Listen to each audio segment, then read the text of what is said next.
I would not look upon that as one of the great issues that needs to be addressed at this time. When you ask about Ron Paul, you got to look at his face and see, you know, the look, right? It's like, what? And it's like, is this true? Like, why haven't you dealt with this? You know, but it's clear that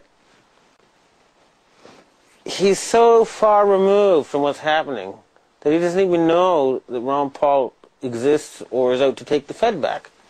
That's how far above the clouds this man thinks he is, or is insulated by his coterie.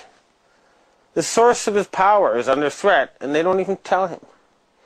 And anyway, it's the look on his face that tells you the true story. What do you think the great issues are? Running our own country better and having our own country play a more balanced and effective role in the world. Okay. And what's wrong now with the way it's running, the U.S. government? I mean, you mean wrong with our country, or? Yes. Mm-hmm. I think one of the things that is needed is the fact that I don't think enough people in high positions in our country accept the importance of our world role with sufficient gravity. I mean, in other words, I think the tendency, because of politics and getting elected, is to stress local issues, and of course they are important, but I would like to see more of the leaders of our country spend more time in traveling, for one thing, getting to know the world, and studying history. To me, one of the sad things about our country is that our leadership, to a greater extent than I would like, is more concerned about very domestic issues than they are about our relations in the world. In this particular case, I have to agree. There's a joke going around in the world. What do you call somebody who speaks 3 languages? Trilingual.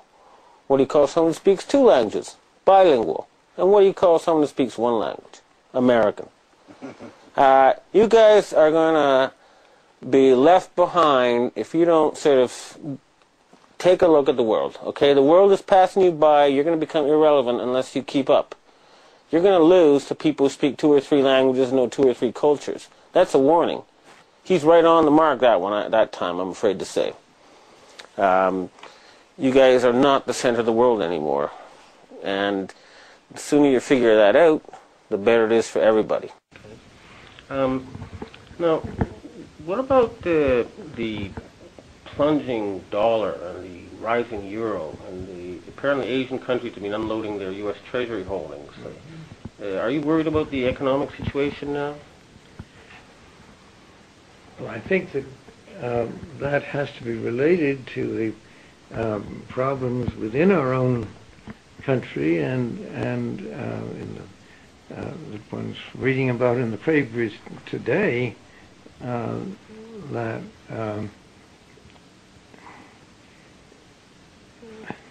there's grave concern about what our role should be, how it should be handled, and how we should better manage our own domestic economy.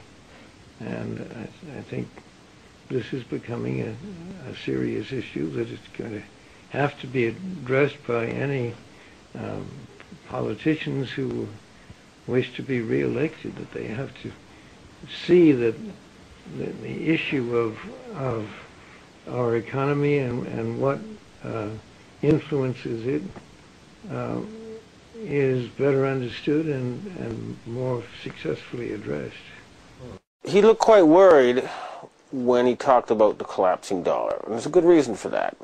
the face value of all the dollars in the world is 10 times greater than the value of the U.S. economy. The Asian countries are saying, we're not going to use your dollars anymore if you keep going around killing people. And we're not going to support an army that's just attacking us. So this is your weak spot. This is your Achilles heel. And it's being attacked by the Asians. And that's no coincidence. Now, you'll be meeting the emperor, is that correct? I'm looking forward to that. What will you be talking about? That will certainly, to a large extent, be his decision. My impression is that emperors tend to lead conversations. I have had the good fortune and privilege of meeting him a number of times before. I would hope we would have a chance to talk a little bit about his views of the world and how he feels our country is relating to Japan. But also, our family has had quite close relations with Japan for many years and with the royal family. So my suspicion and even hope is that we might also talk about those relationships in the past and where they might go in the future. Japanese newspapers have talked about this weekend an imminent fundamental change in U.S.-Japan security relations. Have you heard anything about this? I don't think so, really. And it's not an issue that I would think the emperor would want to discuss with me. I mean, I can't imagine that would be one of the things we talked about.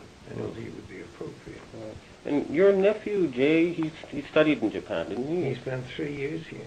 And do you have good relations with him? Some Japanese people are telling me that you've had some sort of fight, but again, I don't know. No idea what they're talking about. We have very close, loving family relations.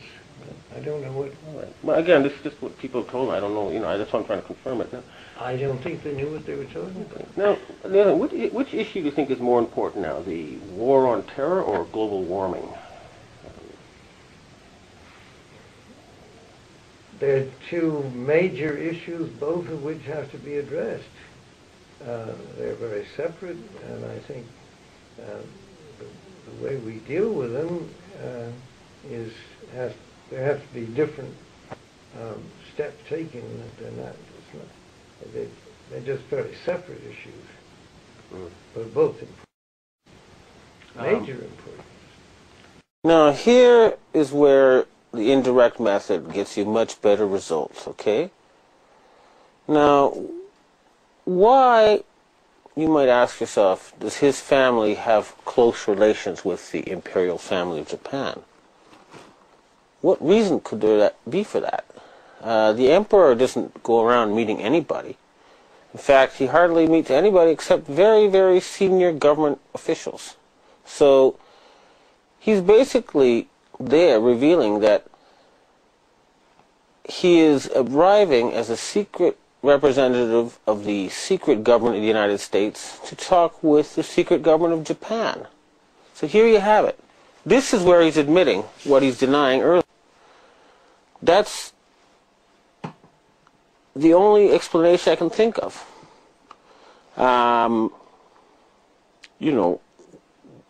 Emperors don't go around meeting retired bankers.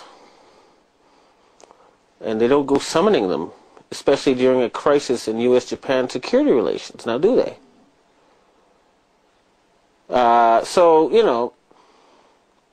It doesn't make sense, except if you think of him as a secret ruler of the United States, and you think of the emperor as a secret ruler of Japan. That's the only reason why it makes sense for them to meet at this time. So everything you read in the newspapers about U.S.-Japan relations eventually is a result, I guess, of this secret meeting.